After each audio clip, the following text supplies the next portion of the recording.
السلام علیکم ورحمۃ اللہ وبرکاتہ۔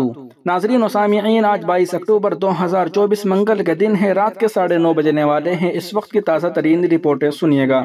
اسی ویڈیو کے اندر آپ کو دارالعلوم دیوبند کی ایک خبر ہے، وہ بھی سنائیں گے۔ سب سے پہلے ایک رپورٹ سن لیتے ہیں، اس کے بعد 2-3 رپورٹیں سنیں گے۔ وقت ترمیمی بل پر جے پی سی اجلاس میں ہنگامہ، کلیان بنرجی کا ہاتھ زخمی۔ مرکز کی جانب سے لائے گئے وقت ترمیمی بل پر منگل کے روز منعقدہ پارلیمانی مشترکہ کمیٹی کا اجلاس انتہائی ہنگامہ خیز رہا۔ اجلاس شروع ہونے کے کچھ دیر بعد ارکان پارلیمنٹ کے درمیان گرما گرم مباحث ہوئے۔ اس دوران غصے کے عالم میں ترنمول کانگریس پارٹی کے رکن کلیان بنرجی نے پانی کی بوتل میز پر مارا، جس کی وجہ سے ان کا ہاتھ زخمی ہو گیا۔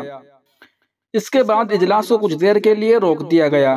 کلیان بنرجی کو فوری طور پر ابتدائی طبی امداد دی گئی۔ اس کے بعد انہیں کل ہند مجلس اتحاد المسلمین کے سربراہ اسد الدین اویسی اور A P leader Sanjay Singh meeting room میں واپس لے آئے۔ تاہم کمیٹی کے چیئرمین جگدمبکا پال نے اس معاملے کو حساس قرار دیتے ہوئے کلیان بنرجی کو ایک دن کے لیے معطل کرنے کا فیصلہ کیا۔ واضح رہے کہ گزشتہ روز پیر کو ہونے والی جے پی سی کی میٹنگ بھی کافی ہنگامہ خیز رہی۔ اپوزیشن ارکان نے بی جے پی ارکان کے رویے پر سخت تنقید کی۔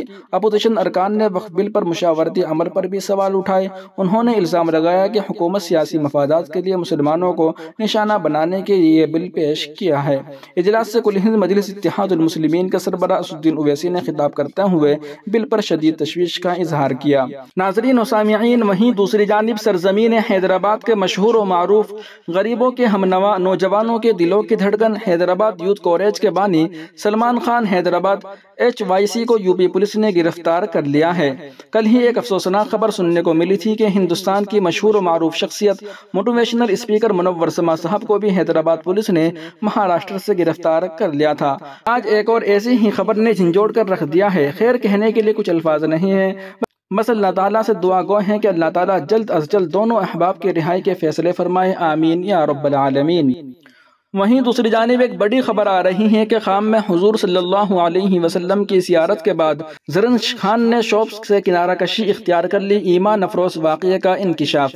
مذہب کی خاطر شوپس کی دنیا سے کنارہ کشی کرنے والی سابق پاکستانی اداکارہ زرنش خان نے انکشاف کیا کہ انہوں نے خام میں نبی کریم صلی اللہ علیہ وسلم کی زیارت کی تھی، جس کے بعد شوپس چھوڑنے کا فیصلہ کیا۔ حال ہی میں دیے گئے انٹرویو میں پاکستان کی سابق معروف اداکارہ زرنش خان نے کہا کہ شوپس میں کامیابی حاصل کرنے اور عروج پانے کے باوجود انہیں ہر وقت کسی چیز کی کمی محسوس ہوتی تھی۔ وہ سوچتی تھی کہ اس دنیا اور کامیابی کا کیا مقصد ہے۔ ان کے دل میں خیال آتے تھے اور انہیں احساس ہوتا تھا کہ ان کی زندگی اور کامیابی کا کوئی مقصد نہیں۔ زرنش خان نے کہا کہ جب وہ شوہر کے ساتھ عمرے کی ادائیگی کے لیے گئی اور عمرے کی ادائیگی کے بعد ان کی زندگی ایک دم بدل کر رہ گئی۔ عمرے کی ادائیگی کے لیے مقدس مقامات پر پہنچنے کے بعد انہوں نے وہاں چاروں طرف افراد کو روتے ہوئے دیکھا، جنہیں دیکھ کر انہیں احساس ہوا کہ وہ خدا کے حضور کیسے جھکے اور اللہ سے کیسے معافی مانگے۔ ان کا کہنا تھا کہ ندامت اور گناہوں کی وجہ سے انہیں خدا کے سامنے جھکنے میں بھی شرمندگی محسوس ہو رہی تھی۔ ان کا دل تھا کہ وہ کہیں چھپ جائیں، لیکن وہ خدا سے کہاں چھپتی۔ انہوں نے انکشاف کیا کہ عمرے کی ادائیگی کے دوران واقعہ میرا سنتے سنتے میں سو گئی۔ اس کے بعد خام میں موجود حضور صلی اللہ علیہ وسلم کی زیارت ہوئی۔ زرنش خان نے بتایا کہ میری اتنی اوقات نہیں کہ مجھ جیسی گنہگار کے خواب میں وہ آئیں، لیکن نبی کریم صلی اللہ علیہ وسلم نے مجھ سے مخاطب ہو کر فرمایا کہ اور کہا کہ اللہ کے گھر آئی ہو تو رو کر معافی بھی مانگ لو۔ انہوں نے خام میں حضور اکرم صلی اللہ علیہ وسلم نے انہیں خدا سے معافی مانگنے کو کہا، جس پر وہ نیند سے اٹھ گئی اور گھنٹوں تک روتی رہی۔ خام میں حضور صلی اللہ علیہ وسلم کو دیکھنے کے بعد ہی انہوں نے انسٹاگرام سے اپنے ریلز اور تصاویر ڈیلیٹ کی اور وہیں فیصلہ کیا کہ وہ مزید شوز میں نہیں رہے گی۔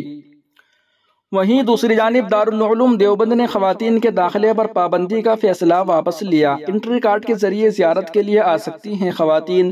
انتظامیہ نے طے کیے اصول و ضوابط، پردے کا معقول نظم ضروری، فوٹو اور ویڈیوگرافی پر پابندی برقرار۔ عالمی شہرت یافتہ دینی درسگاہ دارالعلوم دیوبند نے گزشتہ چند ماہ قبل ادارے میں خواتین کی آمد و رفت پر لگائی گئی پابندی کے فیصلے کو واپس لے لیا ہے۔ اب خواتین دارالعلوم دیوبند میں زیارت کے لیے آ سکتی ہیں، لیکن اس کے لیے انتظامیہ نے کچھ اصول و ضوابط طے کیے ہیں، جس پر عمل کرتے ہوئے خواتین دارالعلوم دیوبند میں آ کر زیارت کر سکتی ہیں۔ آئندہ ہفتے سے یہ قوانین نافذ ہونے کی امید کی جا رہی ہے۔ اس سلسلے میں ایک انٹری کارڈ سوشل میڈیا پر بھی وائرل ہو رہا ہے۔ نئے قوانین کے تحت دارالعلوم دیوبند میں خواتین کی انٹری کے لیے ایک پاس بنایا گیا ہے، اس سے آئی ڈی جمع کر کے خواتین گیٹ سے حاصل کریں گی اور اس کارڈ کو حاصل کرنے کے وقت کے 2 گھنٹے کے اندر ادارے میں زیارت کر سکتی ہیں، لیکن اس دوران پردے کا معقول نظم رکھنے کے ساتھ ساتھ کسی بھی طرح کی فوٹوگرافی یا ویڈیوگرافی کی اجازت نہیں ہوگی۔ حسب سابق فوٹو اور ویڈیوگرافی پر مکمل پابندی عائد ہے۔ کارڈ پر نام و پتے کے ساتھ فون نمبر اور آئی ڈی نمبر تحریر کیا جائے گا۔ کارڈ پر تحریری ہدایات کے مطابق کارڈ حاصل کرتے ہوئے کوئی اصل I D, Aadhaar card, voter I D card, PAN card وغیرہ جمع کرانا ضروری ہوگا، جو واپسی پر گیٹ کیپر یا سیکورٹی گارڈ سے مل جائے گی۔ بالغ لڑکیوں اور خواتین کا مکمل پردے میں ہونا ضروری ہوگا۔ خواتین کے ساتھ محرم کا ہونا لازم ہوگا۔ احاطۂ دارالعلوم دیوبند میں کسی بھی قسم کا فوٹو کھینچنا اور ویڈیو بنانا سخت ممنوع ہے۔ دارالعلوم کی چھتوں پر جانا سخت منع ہے۔ احاطۂ دارالعلوم دیوبند میں کہیں بھی کھانا وغیرہ کھانا منع ہے۔ زائرین کو مغرب تک ہی دارالعلوم دیوبند میں رہنے کی اجازت ہوگی۔ یہ تحریر داخلے کارڈ برائے زائرین وزٹر پاس پر درج ہے، جس پر تاریخ اور وقت آمد کا کالم بھی بنایا گیا ہے، کہاں سے آئے ہیں، مردوں کی تعداد کتنی ہے، مستورات کی تعداد کتنی ہے، کس گیٹ سے داخل ہوئے اور کس گیٹ سے واپس ہوئے، جیسے کالم بنائے گئے ہیں۔ اس سلسلے میں جب ذمہ داران سے بات کی گئی تو انہوں نے بتایا کہ کارڈ برائے زائرین ابھی زیر طباعت ہے، توقع ہے کہ آئندہ ہفتے یعنی سنیچر سے اس کا نفاذ ہو جائے گا۔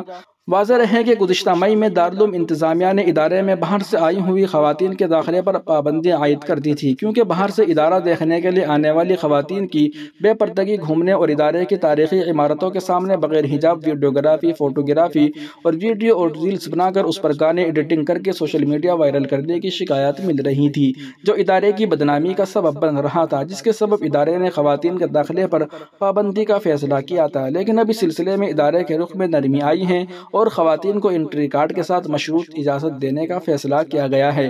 حالانکہ ابھی تک اس سلسلے میں ادارے کی جانب سے باضابطہ طور پر کوئی تحریر جاری نہیں کی گئی ہے، لیکن اس کی تصدیق ادارے کے محتمم و شیخ الحدیث حضرت مولانا مفتی ابوالقاسم صاحب نعمانی پہلے ہی کر چکے ہیں۔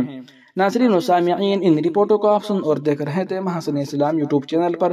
تمام تازہ ترین اپڈیٹ حاصل کرنے کے لیے ابھی ویڈیو کے نیچے سبسکرائب والے آپشن پر کلک کر کے اس چینل کو سبسکرائب ضرور کر لیجئے گا۔ دوستو، دارالعلوم دیوبند والی جو خبر ہے اس کو دیوبند کے صحافی محترم سمیر چودھری صاحب نے شائع کی ہے۔ السلام علیکم ورحمۃ اللہ وبرکاتہ۔